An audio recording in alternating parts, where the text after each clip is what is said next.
Hola, mi nombre es Alfredo Peto Martín y soy profesor contratado doctor de Inmunología en la Facultad de Medicina de la Universidad de Alcalá, en Madrid. Desde hace 18 años he participado en los programas de formación del profesorado de 42 universidades españolas, portuguesas, americanas y africanas. Mi área de maestría son las metodologías de enseñanza inductivas y el aula invertida y el aprendizaje activo, temas sobre los que he escrito libros que han tenido muy buena acogida entre el profesorado universitario en países hispanohablantes. Empezamos revisando y contrastando los modelos de enseñanza más utilizados en medicina. El modelo de enseñanza temático, expositivo y deductivo tradicional frente al modelo de enseñanza funcional por medio de análisis de problemas o casos. La evidencia publicada demuestra la mayor eficiencia de la enseñanza funcional para producir un razonamiento profesional experto. Sin embargo, el modelo tradicional es el que sigue usándose más, pues es el más cómodo para todos, alumnos y profesores. Además, permite impartir extensos temarios a gran velocidad. El modelo tradicional, sin embargo, ayuda escasamente al desarrollo de competencias profesionales de los estudiantes, pero es lo más cómodo y conveniente, pues todos, docentes, alumnos, institución, lo conocen y se sienten seguros y cómodos al usarlo. Solo en los países anglosajones más avanzados se están extendiendo los modelos alternativos de enseñanza funcional, basados en casos, problemas, proyectos y en la última década en el Team-Based Learning. Este índice contiene los puntos que vamos a tratar. Empezaremos contrastando los dos modelos de enseñanza en medicina, el modelo expositivo y el modelo funcional. Después revisaremos el desarrollo histórico de las metodologías funcionales que se han utilizado para la enseñanza de la medicina. Para a continuación explorarlas una a una. Empezaremos con el aprendizaje activo y cooperativo, seguiremos con los métodos híbridos y veremos distintas variantes del aula invertida. A continuación trataremos los métodos inductivos y finalmente trataremos las técnicas de enseñanza más específicas y exclusivas del entorno clínico real o simulado. Empezamos revisando y contrastando los modelos de enseñanza en medicina más utilizados. El modelo de enseñanza temático, expositivo y deductivo tradicional frente al modelo de enseñanza funcional por medio de análisis de problemas o casos. Vamos a revisar y contrastar los dos modelos más utilizados en la enseñanza de la medicina. El modelo de enseñanza temático, expositivo y deductivo tradicional frente al modelo de enseñanza funcional por análisis de problemas o casos. Para ello, vamos a centrarnos en 7 diferencias principales entre ambos modelos. En primer lugar, el protagonista de la docencia expositiva es el profesor, orador, que expone la información a aprender a sus alumnos. Sin embargo, en la docencia funcional, los protagonistas son los estudiantes, aprendiendo a aplicar la información en el contexto de la resolución de casos y problemas. La organización y la ordenación de los contenidos a aprender en la docencia expositiva es disciplinar y temática, mientras que en la docencia funcional no lo es. En la docencia funcional, una colección o selección de casos permitirá aprender los contenidos en un contexto de necesidad de aplicarlos, a la vez que permite ejercitar competencias. La forma de enseñar y aprender también es distinta en los dos modelos. En la enseñanza expositiva, la comunicación de la información a aprender es unidireccional. El docente es un monologuista que deduce las aplicaciones de la teoría. No hay feedback desde los alumnos sobre qué cosas no comprenden o no saben aplicar. La asimilación del aprendido se produce por estudio repetido. Por contra, en la enseñanza funcional, el profesor plantea cuestiones a sus alumnos para que las respondan. Se basa en actividades en las que el alumno piensa y usa la información a aprender que necesitará para resolver un caso. La presentación del caso puede adoptar distintas formas: texto escrito, simulación, vídeo, caso real. En cuanto al uso de la evaluación, en la docencia expositiva, el docente formula preguntas de examen para evaluar el recuerdo de lo transmitido. No suele haber evaluación formativa. La evaluación es final y acreditativa. Sin embargo, en la docencia funcional, el profesor observa a los alumnos contestando a preguntas y trabajando resolviendo las situaciones. Evalúa la capacidad para aplicar conocimientos y resolver nuevos casos y proporciona feedback cuando es necesario para que el alumno mejore su aprendizaje. La dirección del proceso en la enseñanza expositiva es autoritaria. Es el docente el que lo decide todo, desde lo que hay que aprender y hasta cómo hacerlo. Sin embargo, en la enseñanza funcional son los alumnos los que tienen cierto poder de decisión y aprenden a decidir qué es lo que necesitan aprender para afrontar en cada caso. Los dos modelos de enseñanza también difieren en el tipo de aprendizaje producido. El aprendizaje producido en la enseñanza expositiva es declarativo, memorístico, escasamente aplicable, difícilmente transferible y además es individual. Sin embargo, el aprendizaje en la enseñanza funcional es significativo, es aplicable y transferible a casos profesionales y además es social y cooperativo porque se produce trabajo en equipo.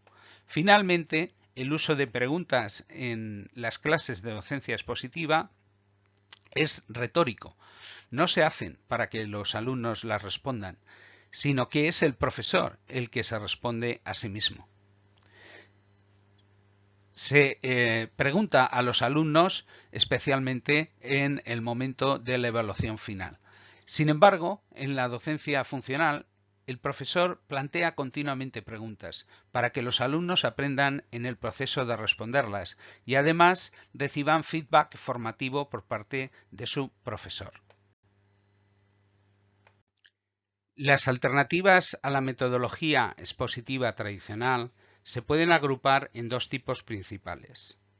La primera serían las metodologías inductivas, representadas en rojo, que son las metodologías radicalmente alternativas, como el estudio de casos o el aprendizaje basado en problemas, en los que los alumnos son los protagonistas. En estas metodologías, los alumnos razonan y aprenden por medio de la indagación. El rol del docente es aportar casos o situaciones problemáticas y ofrecer apoyo y guía en el proceso de resolución del caso por los estudiantes.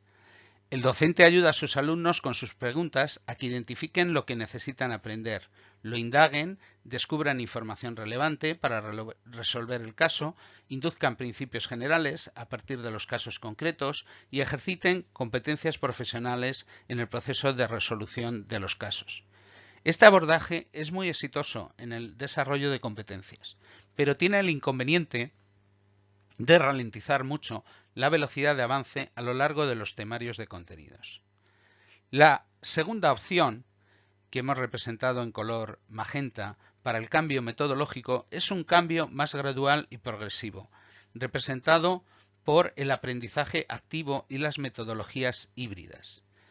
En las metodologías híbridas se combina la transmisión de información con el planteamiento de preguntas a los estudiantes. El docente envía la información a estudiar a los estudiantes y estos la estudian antes de las sesiones presenciales. En las sesiones presenciales se combinan mini exposiciones de instrucción directa enfocadas en las dificultades detectadas por el profesor en la comprensión de sus alumnos, y estas metodologías híbridas han tenido un gran éxito porque permiten avanzar con el temario a una velocidad similar al método expositivo, pero permiten un mayor ejercicio y desarrollo de competencias por parte de los estudiantes. Ahora vamos a tratar el desarrollo histórico de las metodologías funcionales en la enseñanza de la medicina.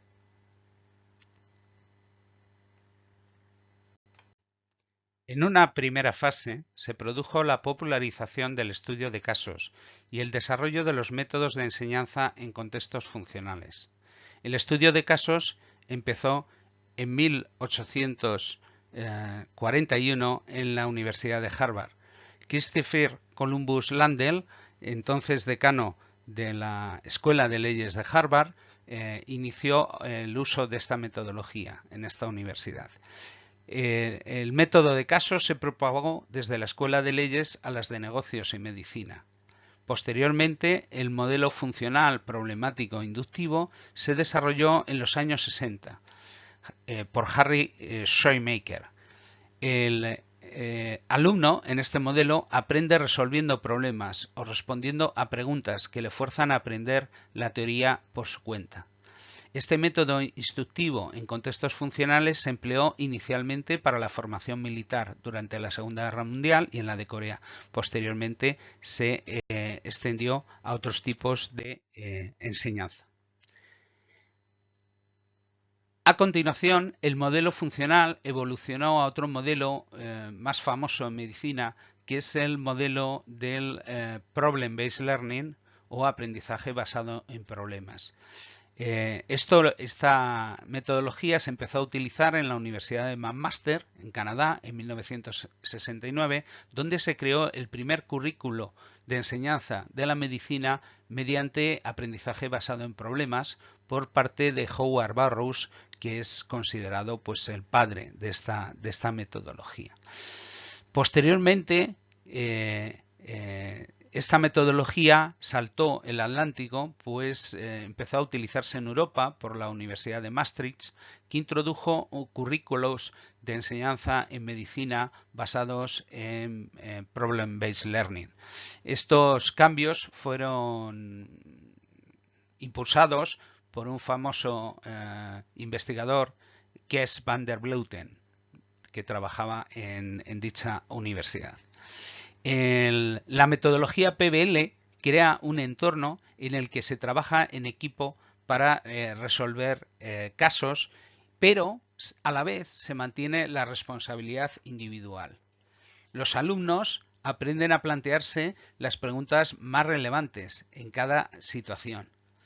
Y los alumnos trabajan para aprender nuevos conocimientos y también para aprender a aplicarlos en situaciones profesionales. Esto hace que el aprendizaje obtenido de esta manera sea fácilmente transferible. En los años 90 se desarrollan los métodos híbridos que combinan el aprendizaje deductivo y el aprendizaje inductivo, de ahí el nombre de híbrido. Estas metodologías inicialmente eran el Just-in-Time Teaching o enseñanza a demanda, el Peer Instruction o instrucción por pares o compañeros y el Team-Based Learning, el aprendizaje basado en equipos.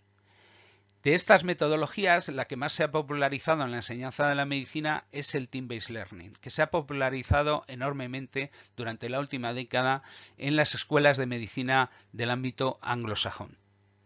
El TBL mantiene las ventajas de la enseñanza, digamos, directa, pero combinadas con el aprendizaje en grupos reducidos. Y a diferencia del aprendizaje basado en problemas, no requiere un gran número de tutores y permite avanzar más rápidamente con los temarios. Finalmente, tras estas metodologías que hemos mencionado, que se desarrollaron en los años 90, en 2012 se desarrolló el Flipped Classroom, que lo que hacía era incorporar materiales instructivos en vídeo. Y al utilizar este formato tan atractivo para las nuevas generaciones de estudiantes, pues ha triunfado plenamente esta metodología en el siglo XXI. El aula invertida ha tenido tal éxito que se ha convertido en la forma genérica de denominar a las técnicas que combinan el fomento del estudio preparatorio previo y el uso de actividades en las sesiones presenciales. El uso del aprendizaje activo y cooperativo en la enseñanza funcional es necesario para aprender de una manera significativa y relacional, esto es, relacionando la nueva información con la que ya conocíamos anteriormente. Para que los estudiantes aprendan a aplicar y a transferir, los estudiantes deberán hacer cosas en las clases con la información que están aprendiendo y también reflexionar sobre lo que están haciendo y aprendiendo. Esto recibe el nombre técnico de metacognición. Conviene además que los estudiantes de vez en cuando trabajen en parejas o equipos para que desarrollen competencias de comunicación y de trabajo en equipo. En la figura contrastamos el uso del tiempo en las sesiones presenciales expositivas tradicionales, a la izquierda, y a la derecha el uso del tiempo en el modelo de enseñanza funcional que incorpora aprendizaje activo. El aprendizaje activo consiste en incorporar progresivamente actividades protagonizadas por los alumnos en las sesiones presenciales. Más cuestionamiento y más actividad estudiantil planificada. Así, el uso del tiempo, como se ve a la derecha, cambia con respecto al usual en las clases expositivas tradicionales, en las que la mayor parte del tiempo estaba destinada al monólogo magistral del docente. Por tanto, en el aprendizaje activo se introduce más cuestionamiento, más discusiones, más fases en las que los alumnos responden o trabajan en clase.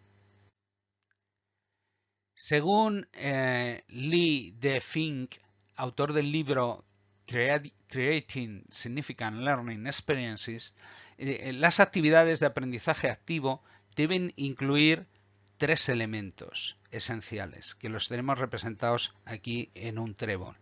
El primero sería el acceso a la información, al contenido instructivo. El segundo elemento sería el hacer cosas con esa nueva información. El tercer elemento sería, la tercera hoja del trébol, sería reflexionar y dialogar sobre lo que está aprendiendo. Esto incluye tanto la discusión entre compañeros en equipos como el feedback por los compañeros y el profesor. Para este autor, para Fink, la combinación de estos 3 elementos es primordial para que se produzca un aprendizaje significativo, que relacione la nueva información con la que ya conocía el que aprende, pues de esta manera el alumno puede sacar sentido a su experiencia. Fink, finalmente, también enfatiza que no se aprende de la experiencia, sino que se aprende mediante la reflexión sobre la experiencia. La enseñanza basada en la evidencia ha demostrado la superioridad del aprendizaje activo para producir aprendizaje y mejorar los resultados académicos con respecto a los que se obtienen mediante la metodología expositiva tradicional. Son cientos los estudios publicados que han comparado de manera cuasi experimental ambas metodologías, y el resultado de esta comparación es que el aprendizaje activo aumenta el aprendizaje, duplica la ganancia en comprensión conceptual, mejora el rendimiento académico de los alumnos y reduce también su tasa de fracaso académico. El razonamiento clínico puede ejercitarse en el aula y en seminarios mediante la incorporación de metodologías de aprendizaje activo. En el contexto de la discusión de casos, el docente guía el razonamiento de los alumnos al modo socrático por medio de preguntas. Por medio de sus preguntas, el docente provoca que los alumnos razonen sobre las cuestiones claves que el experto clínico se plantearía y que les ayudarían a analizar y resolver una situación determinada. Los alumnos ejercitan y desarrollan sus competencias para el razonamiento clínico y la indagación bibliográfica alrededor de los casos planteados. La técnica del cuestionamiento socrático también puede ser utilizada en contextos clínicos para guiar el razonamiento de nuestros estudiantes y lograr que razonen sobre el caso que tienen delante de sus ojos. Gracias por su atención.